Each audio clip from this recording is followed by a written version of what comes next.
कुणीच नाही लिहिलं, कुणीच नाही लिहिलं. तुमच्या पुढे बोलतय त्या ननवरे महाराजांनीच लिहिलं.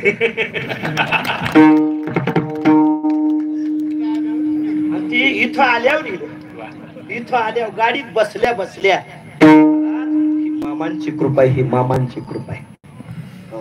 4-5 गीत मी लिहिलेत बघा, तयार केले काजू स्पेशल बाळू मामांवर लिहिलेत, स्पेशल अमोल महाराज.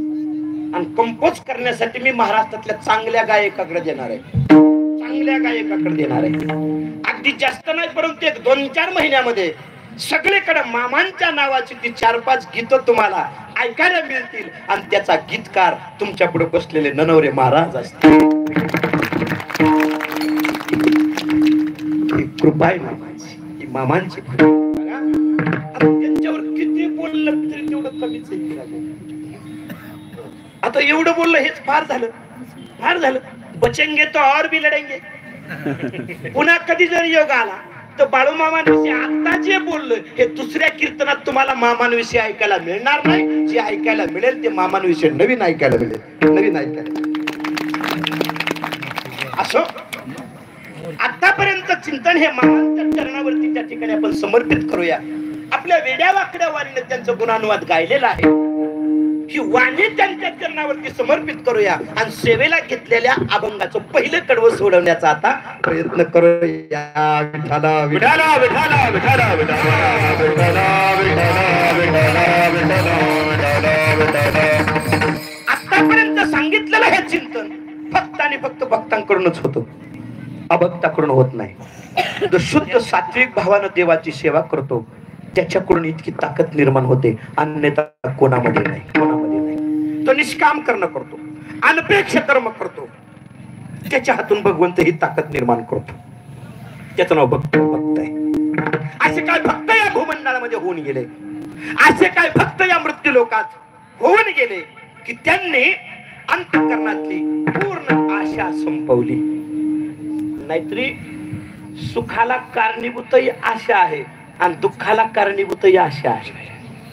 तुम्ही आम्ही सुखी होतो आशेने आणि तुम्ही आम्ही दुःखी होतो आशेने, परंतु आशेमध्ये बदल असावा. ठीक आहे. साधू संतांची एकच आशा होती, कैमी उदार पावेन कै कृपा करील नारायण. ऐसे तुम्ही सांगा संत जन, करा समाधान चित्त माझे, करा समाधान चित्त माझे. काय घडईल, काय घडईल.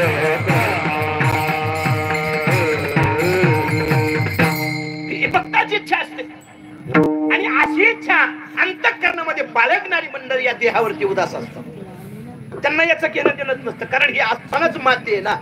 मातीच हे जाणार आहे एक दिवस. शरीराची होय माती, कोणी नाही जगती, कोणी नाही जगती, कोणी नाही जगती. शरीराची होय माती,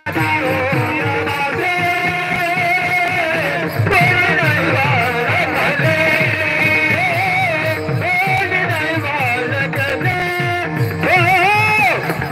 जगती.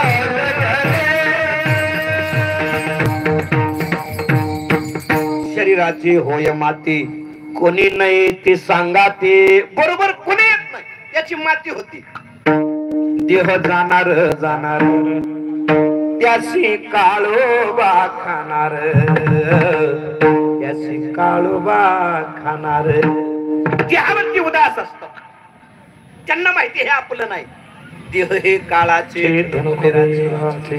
मनुष्याचे काय आहे. त्यांची राहणी साधी असते आणि विचारसरणी उच्च असते. आपलं राहणं कडक असतं, विचारसरणी साधी असते. इतकी तफावत आहे. असा एक महान भगवत भक्त, तो जर चालायला लागला तर त्याच्या पायाखालची माती विठ्ठल विठ्ठल विठ्ठल